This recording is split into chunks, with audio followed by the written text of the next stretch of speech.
Fantasy Smack Talk, Dustin, sitting here at Nameco. It's our bi-weekly baseball show. Sorry we missed a week in there. We're getting a little R&R, getting ready for the football season.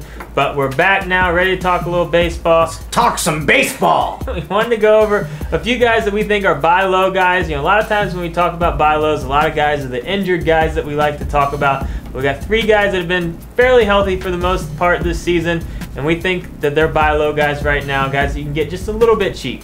First guy's going to be Alex Gordon. I mean, this guy started off the year pretty terrible, but as of late, he's been on a tear, and he's batting close to 300 at this point. The power is not quite there, but we think he'll come around in that department, and he gives you some speed. Next, we got Cespedes. This is a guy that has battled some injuries this year. We were high on him coming into the year as a late-round flyer just to see what he can do. And when he's been healthy, he's been actually really good this year. And he's healthy right now. He's playing well. We think his owners will give him up just cheap enough to where we think he's worth going after.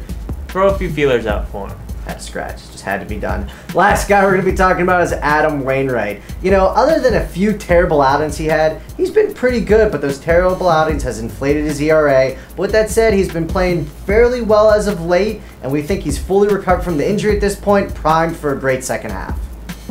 Let's move into the waiver wire and the must-adds in all leagues. We're going to start with Brennan Bosch for Detroit.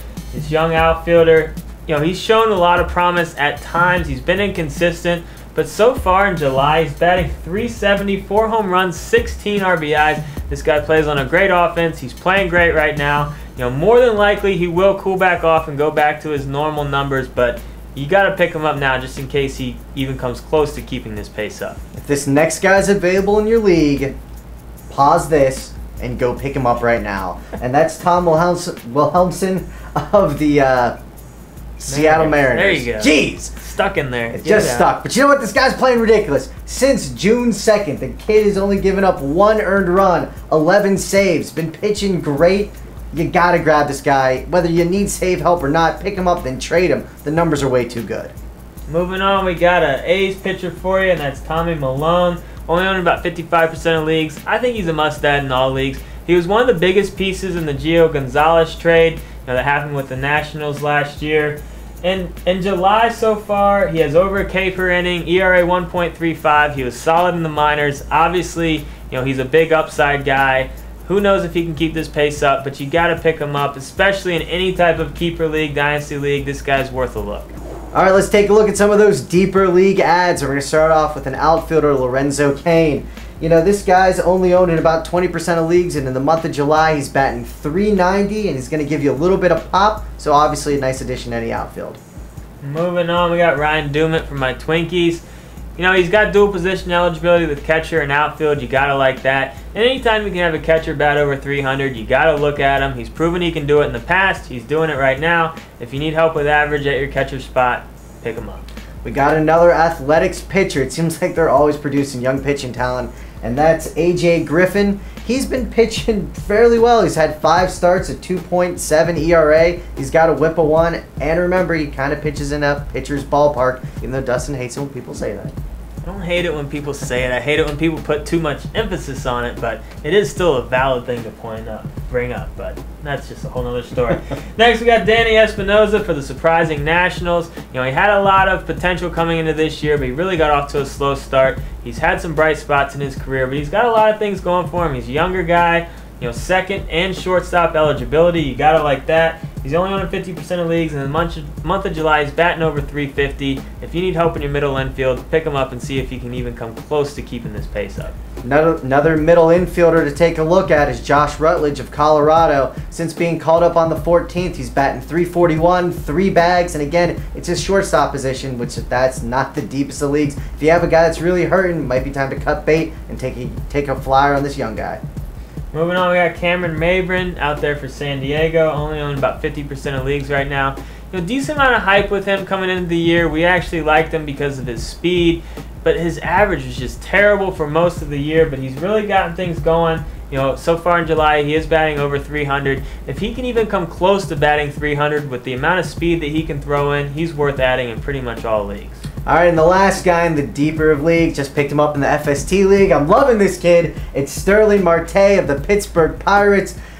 I'm expecting, pretty good things out of him. Here's some minor league stats because this is his first appearance in the bigs. In 348 at-bats, he's had 45 extra base hits. 13 of those have been triples, and he has 21 bags. Obviously, you're going to get some speed and hopefully a decent average out of this guy.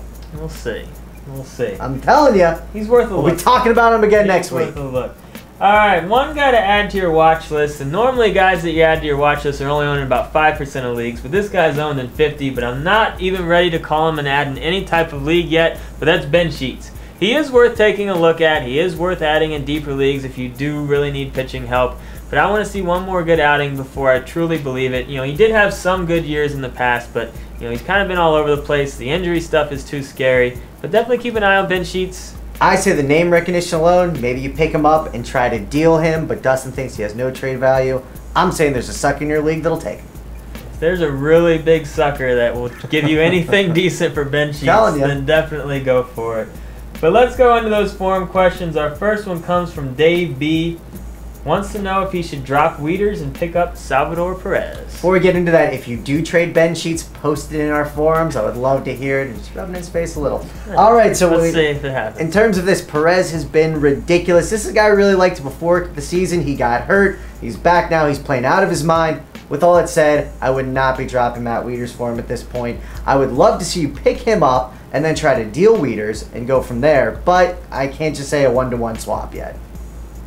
All right, Dustin, we got a question from one of these. The last time this was hilarious, but it's Michelotti, and it's a keeper league. Should he trade Torrey Hunter, and in return he'll get Doug Fister? I'm not super excited about either of these guys, but in a keeper league, Torrey Hunter, where's the real super value there? I mean, I think Fister definitely has a bigger upside, short term and long term. If you can at all give up, the outfield depth, definitely a decent trade for you. Fister has had some decent numbers in the past, and I think he can definitely do it again. That's our bi-weekly baseball show. All of our football stuff is up. Be sure to check all that stuff out. You can get to it on the homepage, all our rankings, top 150 cheat sheet.